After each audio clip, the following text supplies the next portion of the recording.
Your challenge, if you choose to accept it, is this. Let's go! Let's go! Show up on day 1, work out with us for 30 minutes, feel good right away. Yo! Repeat 5 days a week for 3 weeks. We're BODY, and we call that a body block. Take the 4th week off, and then start again. Choose a new body block each month.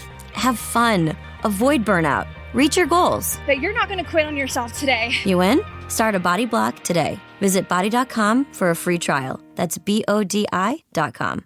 Everyone loves TV Dad. On the next TV Dad, presented by Progressive, TV Dad explains becoming a man.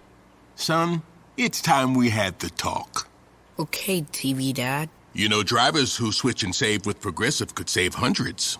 Oh, is that why my voice is changing? That's a question for your health teacher. Listen to your TV Dad. Drivers who switch and save with Progressive could save hundreds. Progressive Casualty Insurance Company and affiliates. Potential savings will vary. With one of the best savings rates in America, banking with Capital One is the easiest decision in the history of decisions. Even easier than choosing Slash to be in your band. Next up for lead guitar. You're in. Cool. Yep, even easier than that. And with no fees or minimums on checking and savings accounts, is it even a decision? That's banking reimagined. What's in your wallet? Terms apply. See CapitalOne.com/bank for details. Capital One N.A. member FDIC. This podcast is sponsored by Talkspace. You know when you're really stressed or not feeling so great about your life or about yourself? Talking to someone who understands can really help. But who is that person? How do you find them? Where do you even start? Talkspace. Talkspace makes it easy to get the support you need. With Talkspace, you can go online, answer a few questions about your preferences, and be matched with a therapist. And because you'll meet your therapist online, you don't have to take time off work or arrange childcare. You'll meet on your schedule, whenever you feel most at ease. If you're depressed, stressed, struggling with a relationship, or if you want some counseling for you and your partner, or just need a little extra one-on-one support, Talkspace is here for you. Plus, Talkspace works with most major insurers, and most insured members only pay a $25 copay or less. No insurance, no problem. Now get $100 off your first month when you go to Talkspace.com/comedy. Match with a licensed therapist today at Talkspace.com/comedy. Talkspace.com/comedy. Hey, BTB buddies, I got Sam Tallent on the show today. I reached out to Sam after reading his book, Running the Light. Running the Light is one of my favorite novels, not just this week, this month, this year. It's one of my favorite novels. Fantastic. If you're a comedian, you definitely need to read it. But Sam is also a fantastic and unique comedian. And I tell you what, after talking to Sam, I felt like I could be a little bit more myself on stage, be a little bit freer, be a little bit more improv-y. And I was really inspired by the conversation. Make sure to check this one out. And also check out Sam on the Chubby Behemoth podcast, which he's a part of. It's Sam Tallent. It's a good one. The first thing I want to ask you is, how tall are you? I used to be 6'5". I think I'm 6'4" now. Okay, so we're about the same size. We're about the same height. Oh, you're a behemoth as well. Yeah. The way You're I've a got my monster. camera, you really can't tell. I could be like 4'8", and it doesn't even show. Yeah, you have a perfectly shaped skull too. Thank you. Yeah. Yeah, I you could be shaved the it. judge in Blood Meridian if they adapted it. Yeah, thank Big you. hulking man. Yeah. I shaved it during COVID when it started looking like a comb over because I had a bald spot, so it just all came off, Sure. and now it stays off, and I don't go to the barber. Yeah, you're lucky. You have a good head shape to be a bald guy. Yeah, thank you. So Yeah. I want to talk about the book a little bit first. It's funny because this came out, and a lot of comedians. This came out in 2020, right?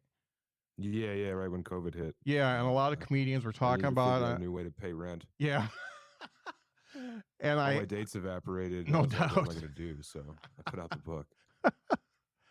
But a lot of comedians were talking about it, and I put it on my read list, and I was rereading the Dark Tower series from Stephen King.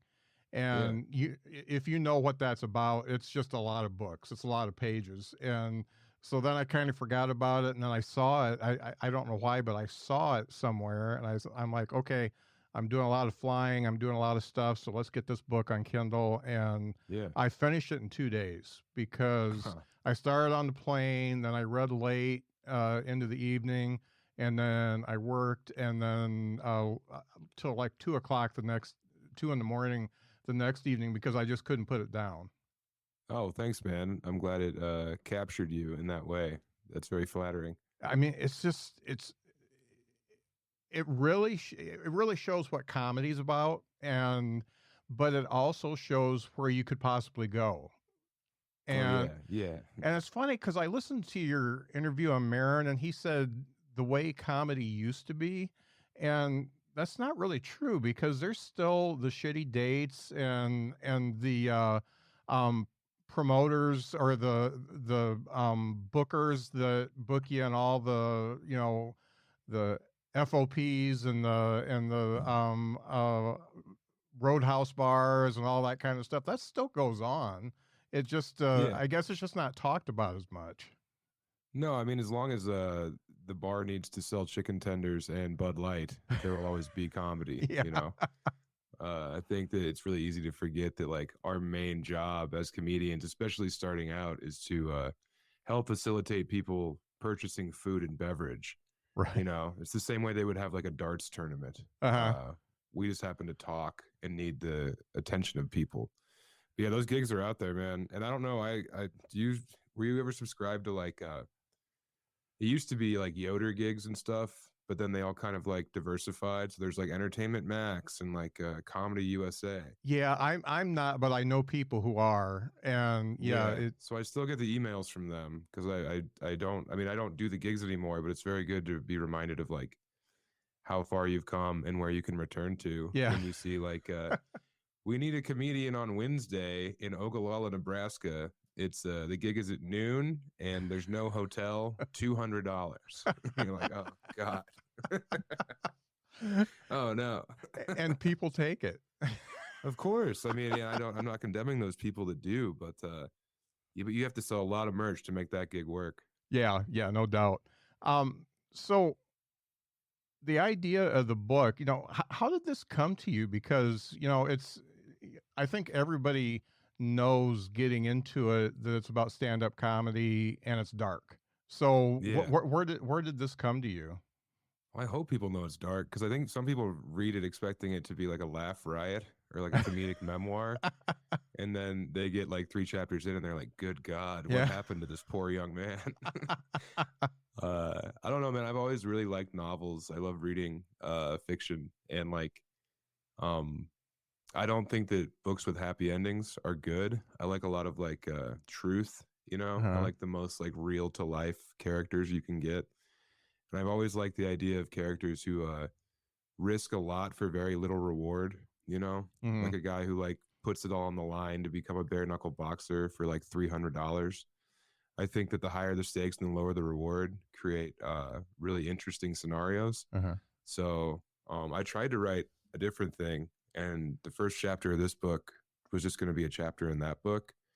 And then I was like, well, I can write this guy a lot easier than I can write this other stuff. And this guy just like kind of, I don't know.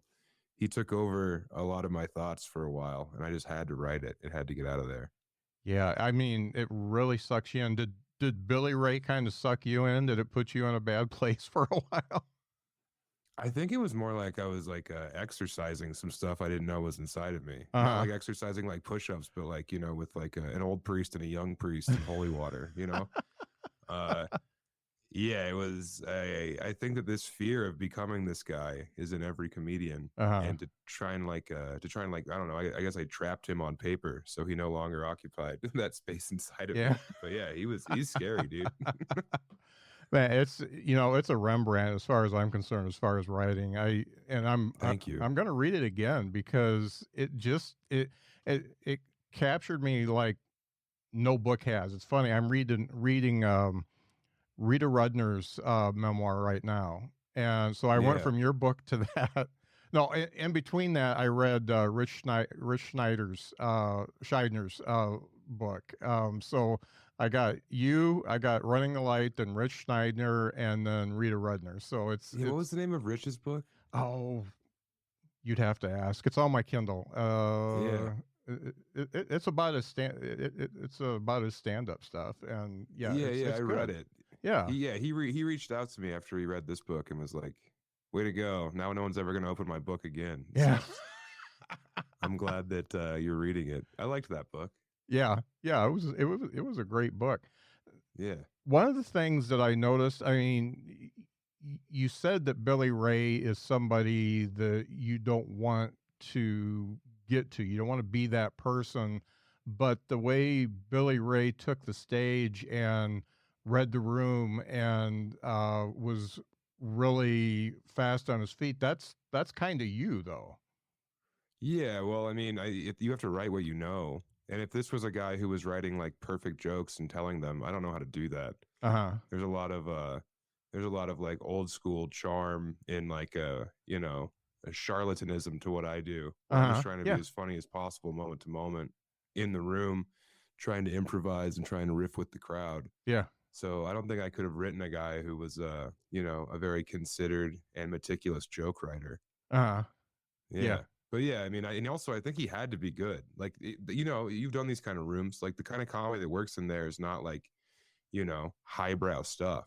Right. You have to like double the swears and dumb it down. And I liked the idea of him like trying to exist in this, in these kind of shows, but also like still having like, he is still good at comedy. He's still good at comedy, and he once was a great comedian.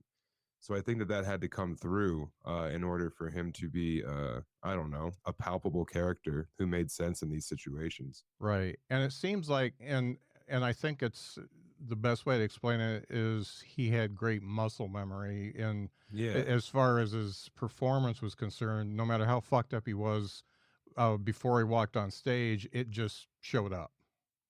Yeah. And then also like when you learn to do stand-up, like drunk or high or stoned, you create all those pathways in your head, like all your neurons learn to fire with those impediments in the way, those chemicals kind of like fueling them.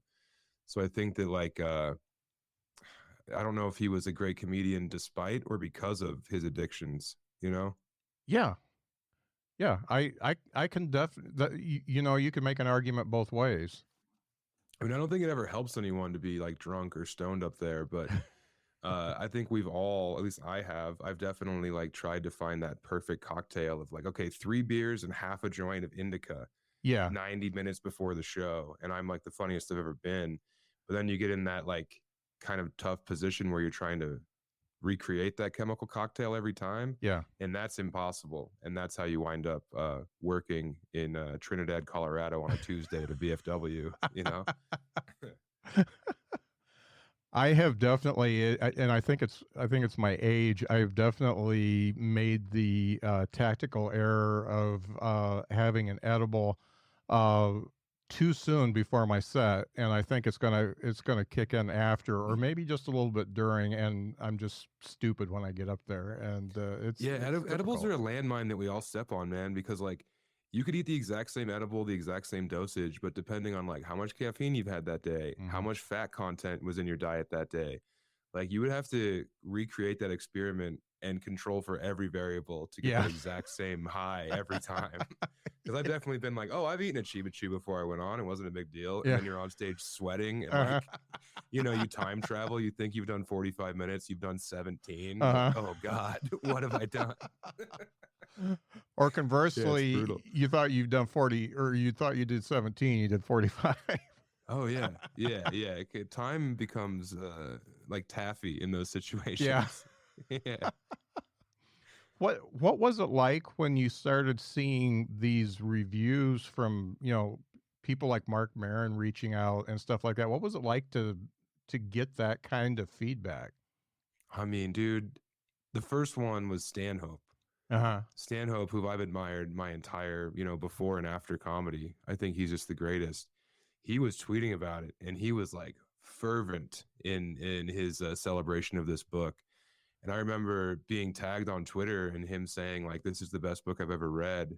And just like tears, man, like, I'm very grateful the career I have, but like to be, kind of anointed by someone who I revere as a king was just otherworldly, dude. And then from there, he got it to Kreischer and he invited me down to his house, and I stayed at Stanhope's house. And then from Kreischer, Ari Shaffir to Marc Maron, like it was just universal. Anthony Jeselnik, like I don't know, dude. It was very affirming for sure. And especially during that time when I wasn't getting the usual affirmation that we get as comics, where you're on stage every night and people are telling you you're good or you suck.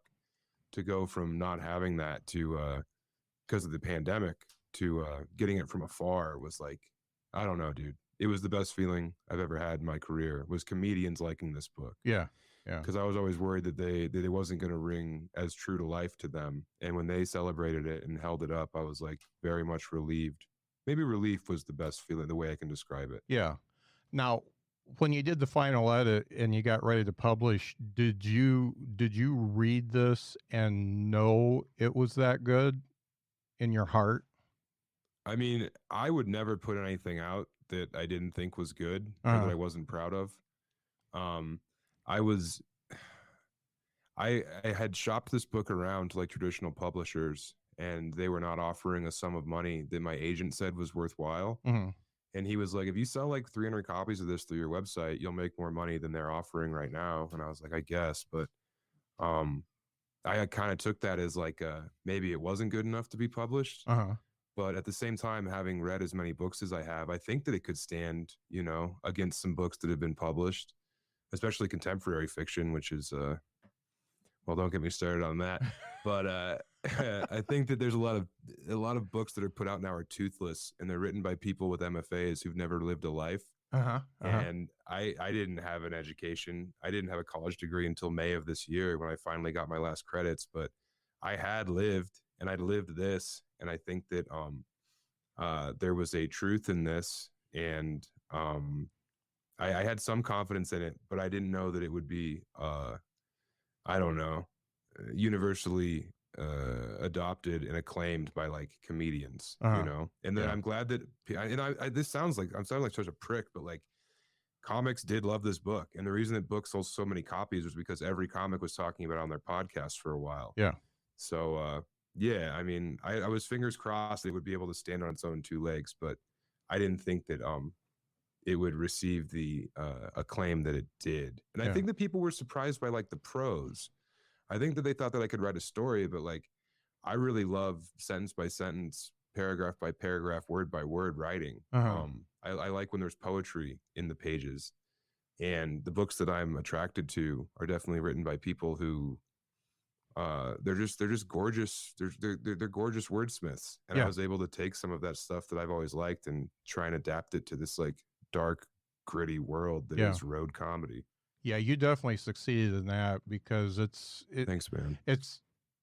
I haven't been sucked in by a book like that for a long, long time. That I just, you know, it's cliche, but couldn't put it down. And thank you. And it was really, it was just a punch in the gut, basically. You know, it just hits you like, and yeah, I knew how it was going to end. Of course, it had to, and and you know, the fact that he just got that glimmer of hope was just crushing, just absolutely crushing. It's the big punchline, man. Yeah. Yeah.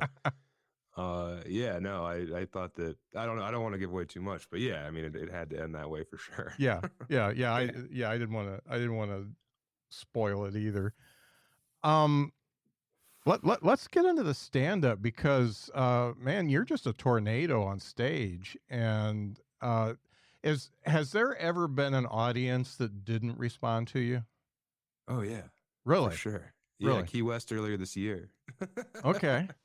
I did a week down in Key West at Comedy Key West, which Tom Dustin and Joe Madaus run it. And it's just, I bring my wife down there. It's the 1 week of the year she always takes off to go on the road with me, because we have so much fun down there.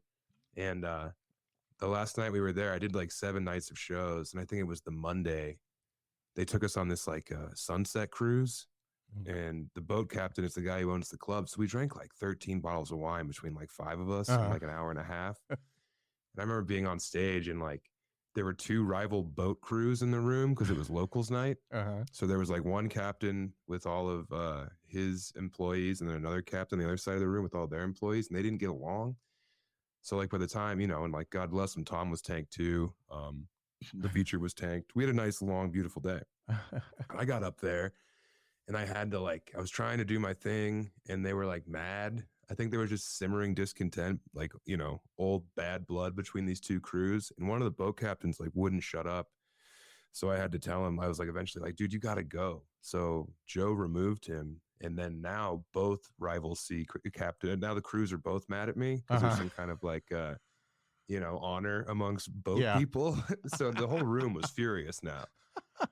So I'm trying to do crowd work, and I say, ma'am, have you ever been pregnant? Which is, and my wife, I hear someone in the crowd yell out, you have no right to ask her that. How dare you ask her that? And I look out and it was my wife yelling at me. And I was like, oh no. So yeah, that was a bloodbath. By the end of it, Joe was in the back of the room just yelling, tell a joke, Sam. Just tell a joke. Like Rocky's trainer throwing in the towel. Yeah, man, when they're not into goofing around and I guess being playful, it can be a bloodbath. I think I figured out how to mitigate that response. That's just the job, is figuring out how not to bomb. And I think I figured it out for the most part, but it still happens. And when it happens and you don't have a great catalog of jokes to fall back on, it's very difficult to keep your head above water. So how do you? I put out a special and it was I burned all that material. So now I'm very, very dedicated to not doing any old stuff. So I have probably 20 to 30 minutes of actual jokes that work. But coming out of pandemic, trying to figure out I had to start over. I didn't have an act because the special came out during the pandemic. So yeah, man, it's been a steep learning curve. Yeah. So how do you pivot if you get into a situation like that? If you figure it out, what are you going to do? I mean, self-deprecation, agreeing with them, trying to extrapolate on why they don't like me. And then they're validating those feelings that they have. That's typically a good defense mechanism. That's good. That's good. So when you started out, were you how you are now? No. I started out doing improv, long form and short form improv. Mm-hmm. And I tried stand up, and I thought that when you did stand up, you had to have jokes. I didn't think that they wanted you to improvise. I thought if you went up there and you didn't just have 10 minutes of material that was written word for word, you weren't doing what they requested of you. So yeah, I was I was pretty much hardline joke teller for the first 5 years of my career, until I figured out how to kind of use the crowd as a scene partner and improvise and that kind of thing. Are you? Yeah. Do you feel like this is you on stage now, and you're more comfortable and you're more happy with your performance when you're doing what you do now? Yeah, for sure. I mean, I think that you get addicted to killing, you have to crush, because the better you get at stand up, the higher the bar should be. I think you have to your self-imposed metric of how well it's going. So there was probably 4 years 29 up until the pandemic of okay, I have this bulletproof 45 to 50 minutes.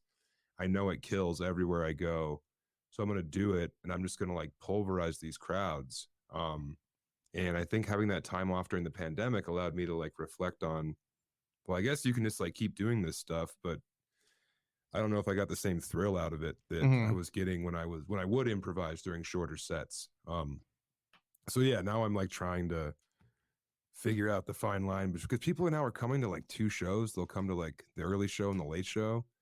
So now I have this pressure to, I don't know, give them a second show. So yeah, I don't know, dude. I'm sorry, I get all rambly. I'm sorry. No. I hate self-reflection on comedy. It seems very masturbatory, but yes, I'm happy you're doing this. That's what this podcast is about. So okay, you're supposed to talk more. I'm supposed to talk less. So. All right. Yeah, and what I see you do. It's funny because you're probably my 136th interview, and I've talked to everybody from, the old school folks. I love to talk to the old school folks because I'm old school. To the hot new ones, to folks that are just working the road. And based on everything's, I ask advice and stuff like that. And based on everything that I hear from a lot of the old school folks is you just break all the rules. Everything that is supposed to be done in comedy, you stray away from that and do your own thing. Did you, as you were getting into this guy that's on stage now, did you have any comedians say, hey, you really need to have jokes, you need to have a set list, you need to not attack the audience like you do? No, I think that was the best part of coming up in Denver is we had like the old guard, and then we had like the class like right above me. I mean, it was crazy. Like green rooms in Denver would be Chuck Roy, it would be Rick Kearns, and then Ben Kronberg and Ben Roy and Adam Caton Holland, Nancy Norton, who just won like, both the Seattle and the Boston Comedy Festival. Mm-hmm. These were the people who were in the green room when you did New Talent Night on Tuesdays. Mm-hmm. So you got this like huge, just a cornucopia of different comedic stylings. And all that was encouraged in Denver was don't sound like anyone else. Ah. You know what I mean? Mm-hmm. So like, no one ever came down on me hardline. I think people, the old dogs are excited to watch new tricks, I think. Uh-huh. Like I think that the more knowledge you see, like that's the issue with being a comedian and watching comedy is like, you're like, okay, that was the correct thing to say there. Yeah. Yep, that was the twist. Okay. Yep, that was worth the ride. Yeah, that was a good tag right there. Okay, callback. Like we see it as an autopsy. We don't see it as the actual animal on the table. So I think that when you see like something that might be a bit different, and I mean, I'm not trying to sound like I fucking reinvented the wheel, but like, I'm just trying to like do things that aren't maybe predictable in a Mm-hmm. way, and definitely things that like maybe aren't safe. Because there's I don't know, trying to like always kill in a way that's safe is like, it's not as exciting to me. Yeah. And I'm trying to like be excited, and the crowd can tell when you're excited, and the crowd can tell when you're just like repeating things that work. And I think the crowds have a lot more leeway and they have a lot more give, and they're willing to like go with you if they know that you're trying really hard to give them a show that's not going to be repeated. Mm-hmm. And like that's really fun for them, and it's fun for me. And at the end of the night, you just want them to get their money's worth. Right. Next time you come to town, you want them to bring a friend. Yeah. That's all you can hope for, is to grow your people who want to see you. Yeah. And I guess you couldn't have got. Go ahead. Oh, sorry. Well, like I don't know. Like I think we put all this like importance into comedy, but I don't know. Do you know John Novosad? He used to be Hippie Man. No. So John Novosad is one of the Denver legends, and he's like, just a perfect joke writer. Uh-huh. And I remember opening for him once in Wyoming, and it was 2 shows, and the first show he killed, and I was like so up his ass. I was like, God, you're the best, John. Like, I'm so glad to be here with you right now. Like, you just destroyed. And he was like, well, watch my set on the second show. So I'm like, okay. So he's like 20 minutes in, he's killing. And then he looks right at me and he says, hey, so does anyone in the crowd remember my name? And no one knew his name. And he looked right at me and he said, okay, all right, back to the jokes. And it just like going to show like how little any of this matters. Like we're just totally like a disposable piece of entertainment for the evening. Uh-huh. I think a lot of comedians, when they're doing these bar gigs, until you're selling your own tickets and people are coming to see you, like they would prefer if you were a cover band. They'd prefer if you were karaoke. Yeah, for the most part. So yeah, I was very lucky to like always be reminded in Denver that you don't mean anything. Yeah. Yeah. It's funny because I see what you're doing, and you were so in the moment, and you look like you're having as much fun as the audience. And I didn't start until I was 52. So that was like 6 years ago. It's always been a hobby for me. And when I started, I was like listening to all the old school advice, and I was clean, and, it was never more than PG-13, and all the topics were pretty bright, and it was fun because people laughed. I got, I did okay at it. People laughed. People liked me. Yeah. They said after the show it was a great set. But then I started looking inwardly, and I'm like, okay, this is kind of a hobby. This isn't something I'm going to hang my hat on. if I'm going to go on stage, I want to say what I want to say, and I'm angry. I'm a boomer. I'm mad at what my generation did to your generation, and I cuss a lot. So I'm just going to be me on stage, and so all my material, I'm kind of like in the spot where you are, where all the stuff that went in the special, well, that's kind of gone now. I've rewritten some of it to reflect how I am now or how I am on stage now, but a lot of it just has to go. And it's hard, but I feel like for me to do what I want to do up there and to be genuine, I have to be the angry boomer. Sure, yeah. And I think that like finding like whatever's exciting for you, and like for some people that is like writing a perfect joke and getting up and telling it that night. Yeah. You know what I mean? Mm-hmm. And I think that my biggest failure is I work very hard, but I don't know if I have a lot of discipline. You know what I mean? Yeah. Like I've never been a good joke writer, and I think I would rather like have to use my brain and every part of the buffalo on stage every night for 45 minutes and be exhausted than just like sit down and write a damn act, which would be so much easier and probably better for me emotionally and mentally. But like, I'd rather like write a book or read or go on a bike ride as opposed to like sit down and just like, oh, this is a joke that I could repeat and it would work. Yeah. And yeah, I don't know. I think we're just like wired different. But I'm glad to hear that you're embracing your true self. Yeah, I think it's important at this point. And the nice thing is we moved. I live in Huntsville now, and we were in South Bend, Indiana. So it was a big move. So I got a new crowd, and I can just reinvent myself, and nobody cares. Yeah, no, I think that that's great, man. I'm glad you got out of Indiana. I'll say that. It's nice. It's definitely nice to be south. It's warmer, and I don't have to worry about. So you're in snow. Huntsville, Alabama? Yeah. Do you know Scott Eason? Yeah. Yeah, you guys have kind of an eerily similar look. I'll tell him. I'm sure that everyone loves TV Dad. On the next TV Dad presented by Progressive, TV Dad explains becoming a man. Son, it's time we had the talk. Okay, TV Dad. Drivers who switch and save with Progressive could save hundreds. Oh, is that why my voice is changing? That's a question for your health teacher. Listen to your TV Dad. Drivers who switch and save with Progressive could save hundreds. Progressive Casualty Insurance Company and affiliates. Potential savings will vary. You will fail. So what? Everybody does. It's time to redefine success. Meet BIRDY. Fun workouts and a week off. Healthy eating and indulgence. Liking yourself no matter what. Yeah, you will fail. We all will. But we're not going to let that be the end. You see that? We're already making progress.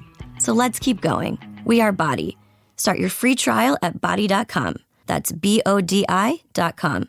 This podcast is sponsored by Talkspace. You know when you're really stressed or not feeling so great about your life or about yourself? Talking to someone who understands can really help. But who is that person? How do you find them? Where do you even start? Talkspace. Talkspace makes it easy to get the support you need. With Talkspace, you can go online, answer a few questions about your preferences, and be matched with a therapist. And because you'll meet your therapist online, you don't have to take time off work or arrange childcare. You'll meet on your schedule, whenever you feel most at ease. If you're depressed, stressed, struggling with a relationship, or if you want some counseling for you and your partner, or just need a little extra one-on-one support, Talkspace is here for you. Plus, Talkspace works with most major insurers, and most insured members only pay a $25 copay or less. No insurance, no problem. Now get $100 off your first month when you go to Talkspace.com/comedy. Match with a licensed therapist today at Talkspace.com/comedy. Talkspace.com/comedy. more than one person has been like, oh, I love Scott. He's so funny. And they thought that they were talking about you or vice versa. Yeah. The different Scotts. I love Eason, though. He's a good dude. He was at the second open. He hosted the second open mic I did here. And I'm not one of those guys that sucks up to the host. So he didn't know who I was. I just put my name on the list and had a beer. And when I went up, I did my kill material because I had to pee in the corner. You know, I had to, you know, make sure everybody knew that I wasn't just some dude that walked off the street. And yeah, it's prison rules. Yeah. And so at the end of it, I don't remember what he said something like, "Oh, you're a real comedian." Yeah. That went well. So yeah. One time I did a show in Huntsville at a place I think called The Page, and it was under an overpass. Okay. This was maybe 9 or 10 years ago. But I remember like not a lot of people came, and Scott was like, "Hey man, I'm sorry, there's not a lot of money, but he said you can have another chicken sandwich if you want." And back then, that chicken sandwich, that was a big deal. I was like, "Thanks, man, thanks." And he's like, "You were funny, dude. I'm sorry no one came, but kitchen says chicken sandwiches are on them." Have you always had this quick wit that you can just roll with whatever's said to you and you come up with something funny, like right on the spot? Did that come from the improv training, or is that just something that's part of you? I don't know, man. I think that like even when I fail to say something funny, I'll say something honest or maybe insightful in that moment, or at least there's like some empathy to it. And I think that in improv, they always teach you don't go for the joke, like find the relationship, like find the thing that's like that's deeper than surface, something you can build upon. And I think that that was very good for me, because now when, you know, there's someone who's a bit obstinate in the crowd who maybe isn't so eager to laugh, you can try and like talk to them directly while on stage and at least like show that you understand their position, as opposed to you know, doing the classic like crowd work, like, "Oh, what's the matter with this guy?" kind of thing, you know. And I think that like there's this like prevalence in comedy now of the crowd work clips that we're just like inundated with. Like we're like just buried in this like constant, you know, comedian destroys heckler, or like first date gone wrong, like all these clips that feed the algorithm. I think that the bar has been set tremendously low for what decent crowd work is. And now comics, or I mean like crowd members will come up to me after the show and they'll be like, "I love your crowd work. I love the way that you do it different." And it's like, how do you know that term? You're a person who like barely sees comedy. Why do you know it's called crowd work? And it's because of these damn clips. So I think that like in order to maintain some kind of relevancy in like the realm of crowd work, you kind of have to like try and push it past its like, you know, the most logical base response that you might have. So yeah, I don't know. I'm just trying to like do it a little bit different than other people are, I guess. Yeah, it's I mean, like, there's geniuses at it. Harlan Williams, Ian Bagg, like these guys are really good at comedy. Yeah, and I love watching that kind of thing. But then the issue is when you watch Ian Bagg the second or third show, you're like, oh, he just has a million lines. You know, like no matter who's presented in front of him, he just has a million lines for every different situation. Yeah, which we're all guilty of. But when you can try and like kind of like push past those like initial impulses, like the line that you know works whenever a woman with a red hat is in the front row, you know, like that's when the exciting, like that's when like the marrow of the bone presents itself, and that's where the most sustenance is. And there's definitely, I can definitely tell from your performances that you aren't pulling from a whole bunch of stuff that you are ready for. It's evident that you're in the moment, and you're not steering your crowd work to elicit something that you know is going to be funny. Yeah, trying to steer it into a bit or something. Yeah. And again, there's nothing wrong with that. Like anytime that a comedian makes a crowd laugh, they've done their job. Right. And they should be, you know, applauded for doing so. I don't want to pretend like my way is better than any other way. It's just like, this is the way that I like to do it. And this is like the most exciting way for me to do it. The most joyful way for me to do it. Speaking about the clips and content creation in general, so it's, you know, it's all over the place. I can't look at social media without seeing, you know, either a quick clip or the crowd work or the heckler or whatever. How do you think that is affecting comedy in general?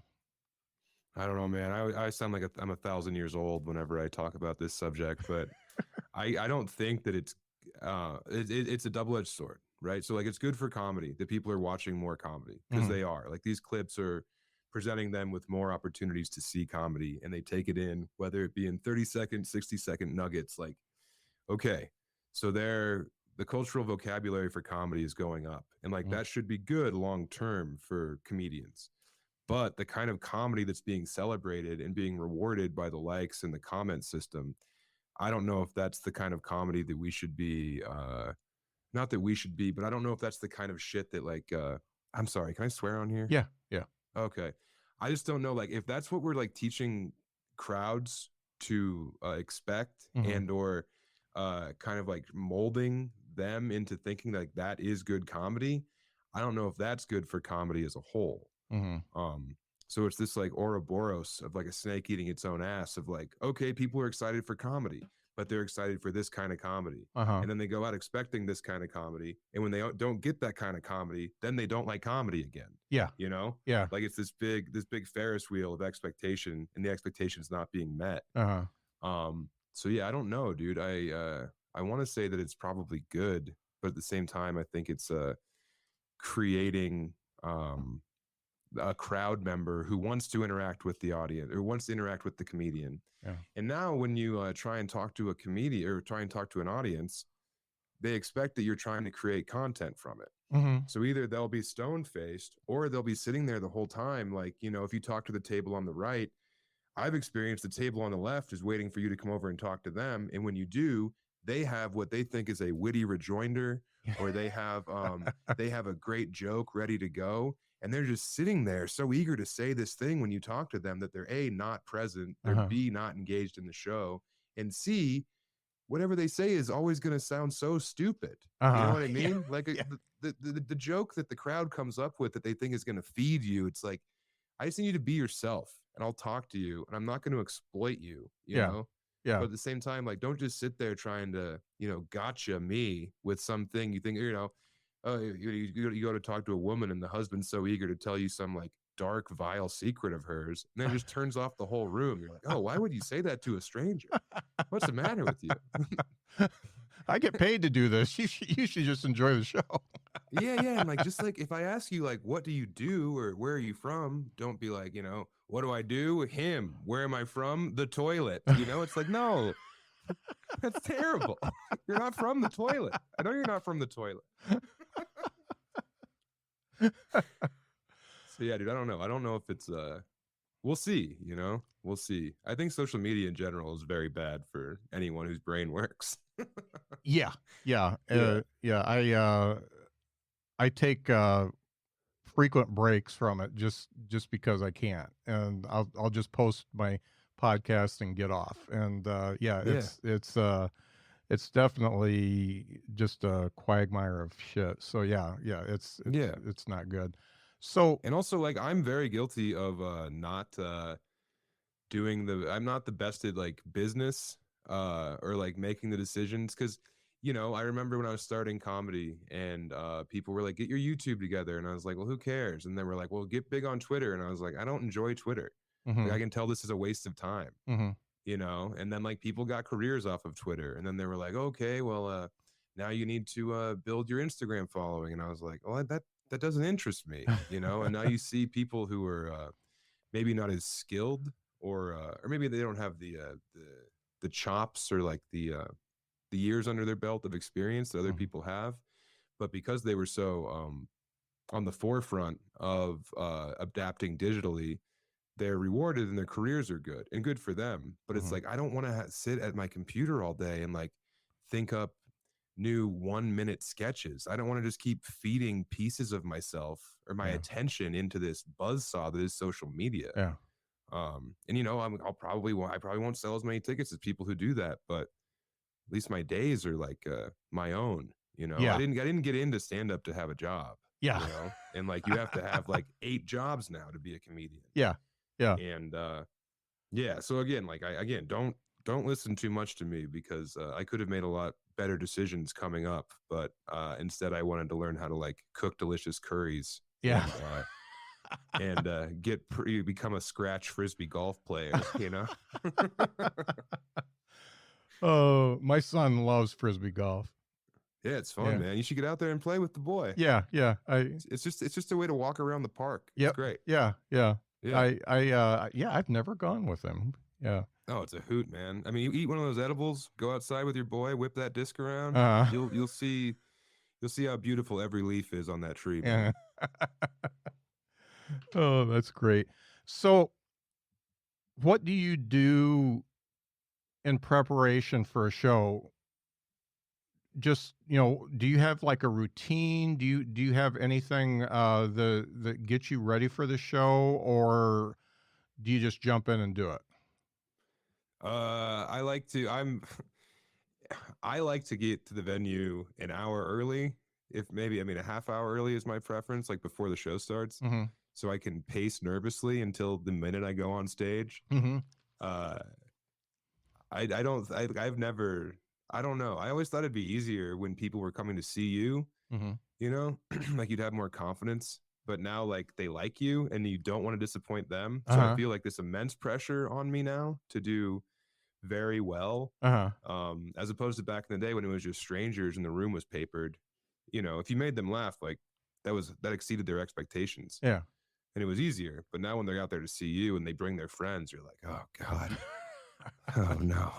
So yeah, it's a lot of pacing. I like to have a sugar-free Red Bull and 1 to 3 Miller Lights before I go on stage. But yeah, that's about it, man.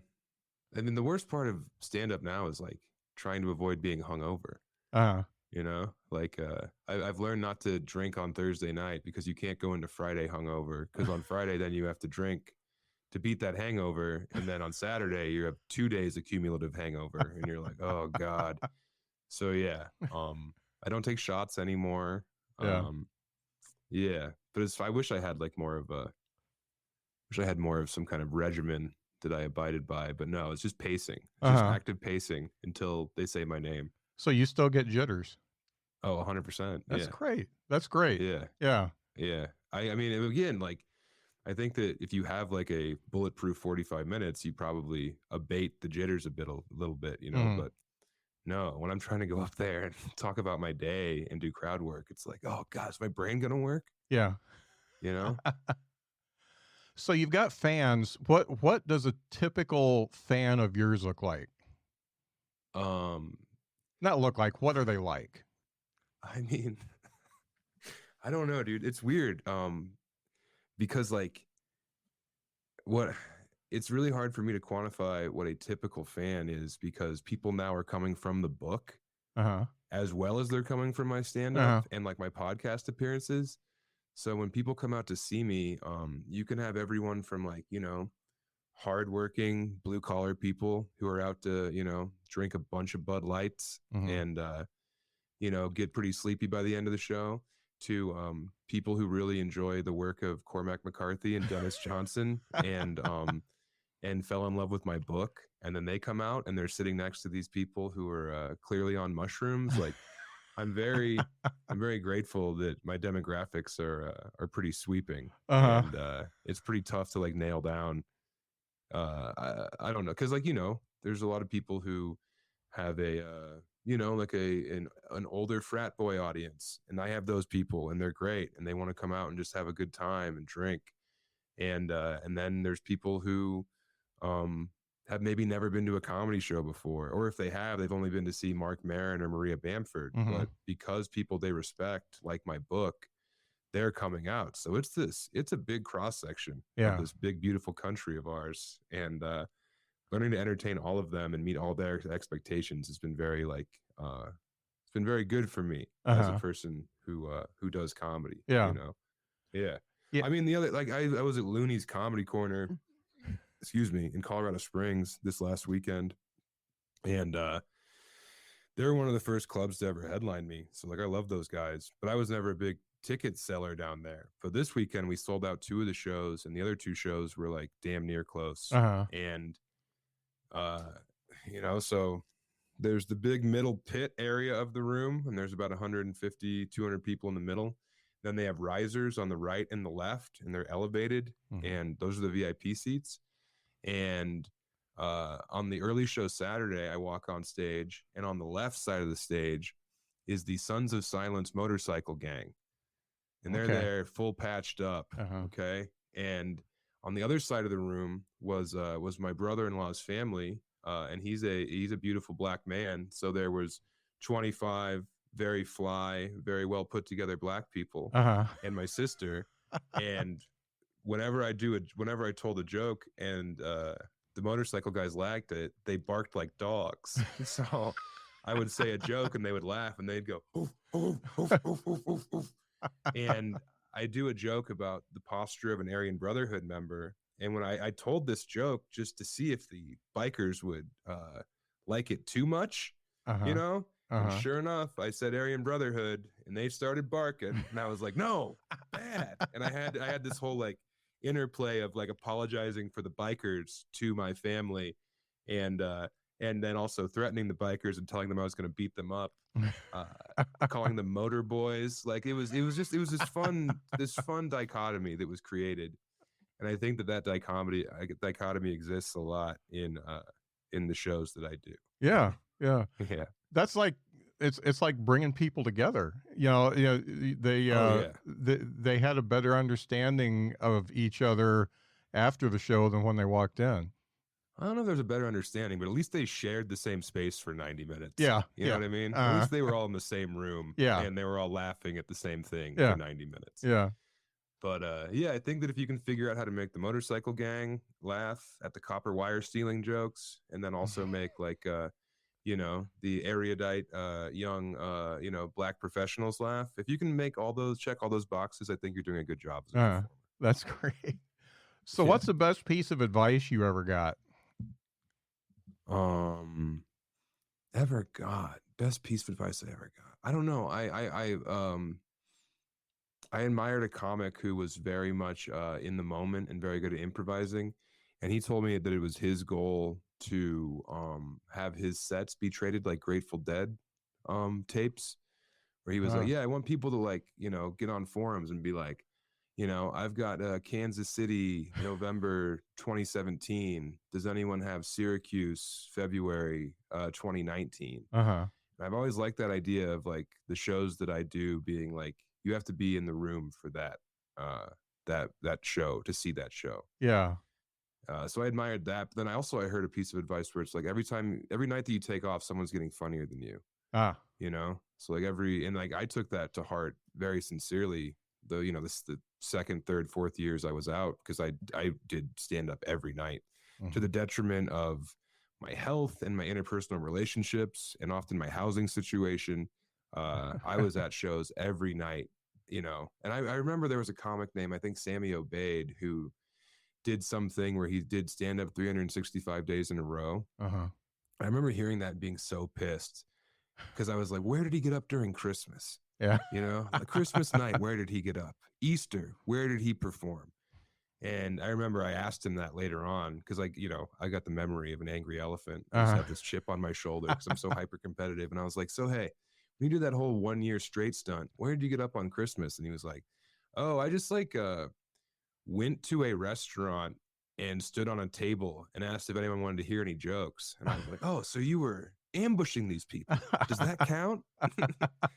But yeah, no nights off. And I mean, I think that that's like, I definitely, I'm on the road every weekend and I still abide by that ethos. But when I'm home now, it's like I want to hang out with my wife and make sure that my marriage is solid, because I very much value being a good husband or a good son or a good brother or a good friend more than I want to be like a good comedian. Yeah.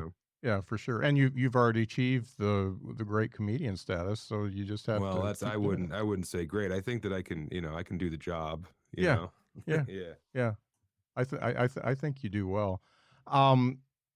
So this is the part of the show that's relatively new that I like to call "Is This Anything?" And this is where, and if you didn't bring one, that's fine. Where we bring a joke, a bit, a premise, or something that we want to work out and bounce it off each other and see if we can come up with something. And since you're the... All right. Was that in the show notes? Yeah. I'm sorry. Yeah. and it's totally cool. If you've got something you're working on, that's great. I brought a short one. So you can decide who goes first, either me or you. Yeah, you go ahead. Okay. Yeah.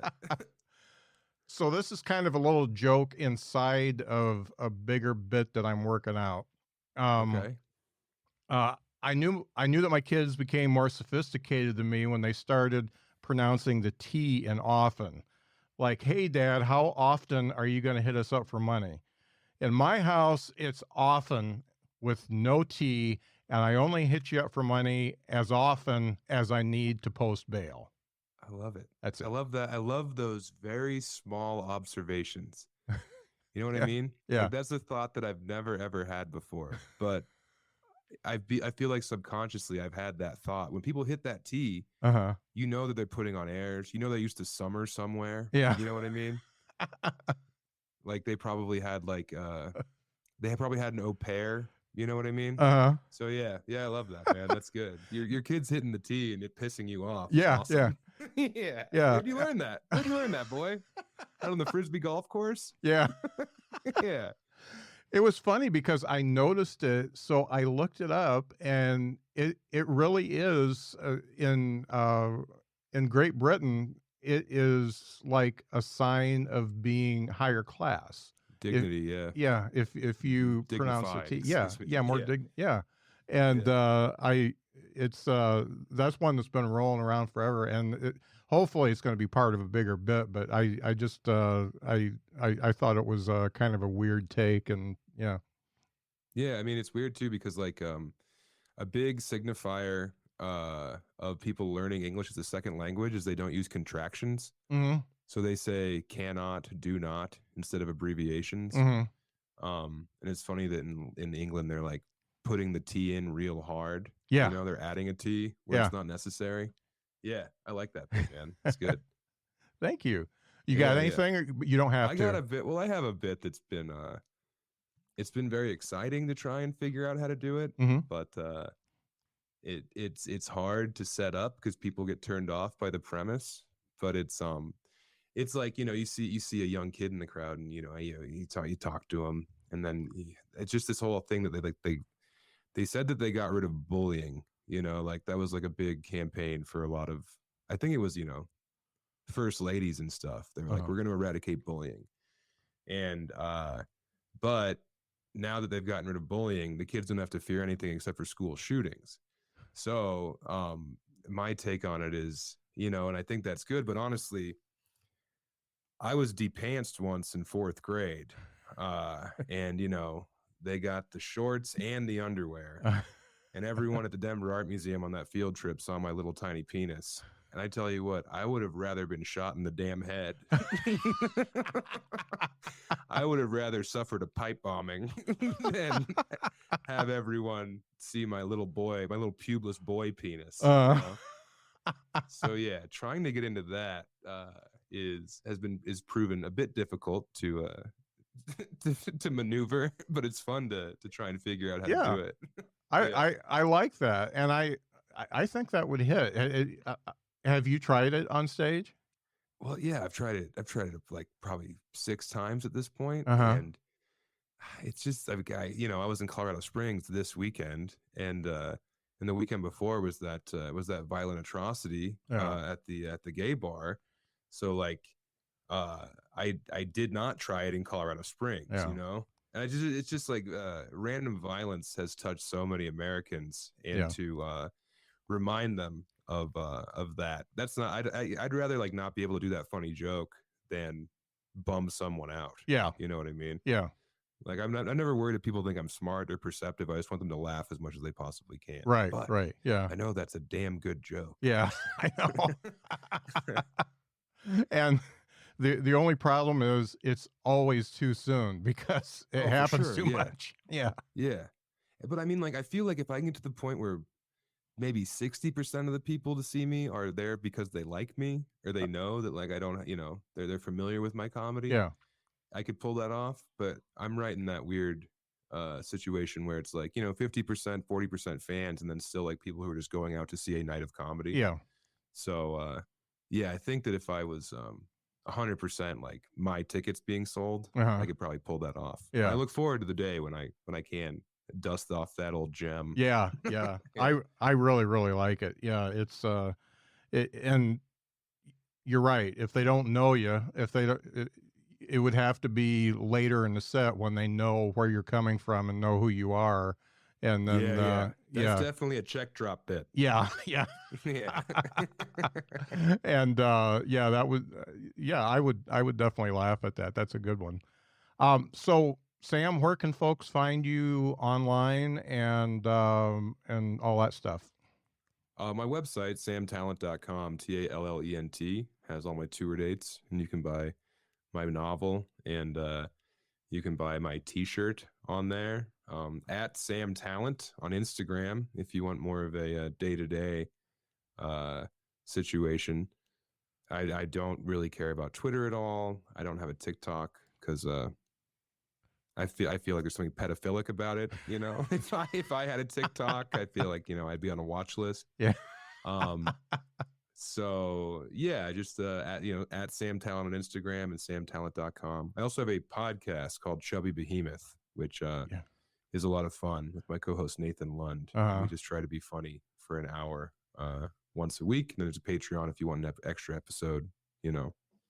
Just the classic trappings of a modern comedian. All right. Great. Yeah. Well, it's go ahead. I'm gonna be at Zany's in Chicago, December 9th and 10th. All right. Nice. I'm trying to sell those out because I it's not even for I just like the power. Yeah. I just get off on the power of it. So yeah, it would definitely help me if you guys would come see me in Chicago, December 9th and 10th at Zany's downtown. You're in Tuscaloosa in February, 2nd and 3rd. Yeah. I think so. I think the 2nd or the 3rd. I can't remember. Yeah, I'm going to try to go to that because Tuscaloosa is just a couple hours from here. So yeah. Oh, I know, dude. I know all about it. Yeah. I'm in the T-Town a lot. Yeah. I love Birmingham. I love Tuscaloosa. I love Huntsville. I love Mobile even. But man, Montgomery. What the hell happened there? Well, they had that song, and they did. Yeah. John Prine just fucked it for him. So yes, he did. Yeah. Excellent. Hey, one more question. You seem like a music guy. What music are you listening to these days?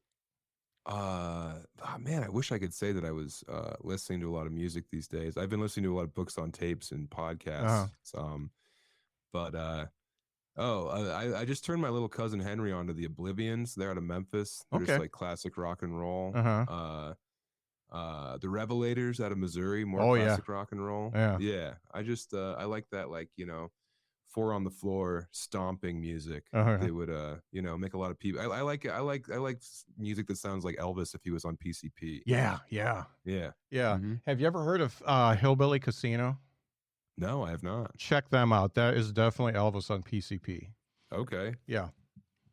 And they're really Hillbilly Casino. Yeah.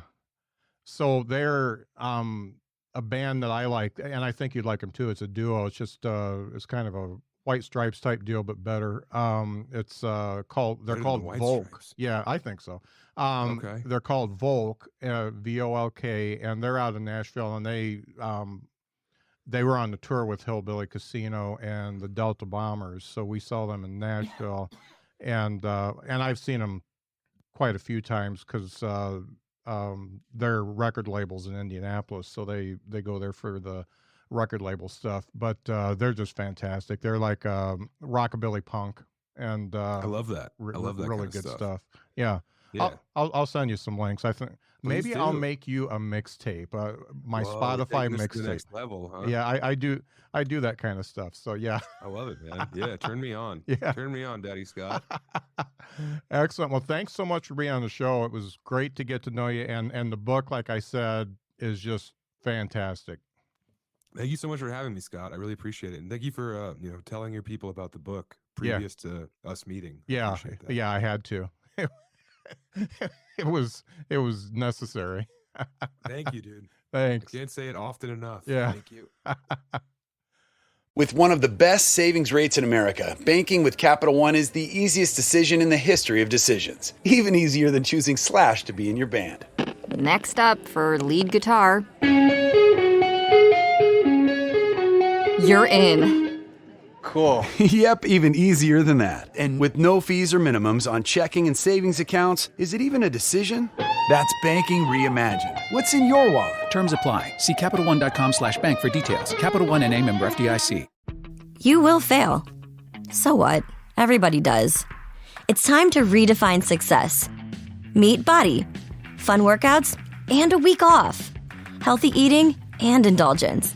Liking yourself no matter what. Yeah, you will fail. We all will. But we're not going to let that be the end. You see that? We're already making progress. So let's keep going. We are BODY. Start your free trial at BODY.com. That's BODI.com.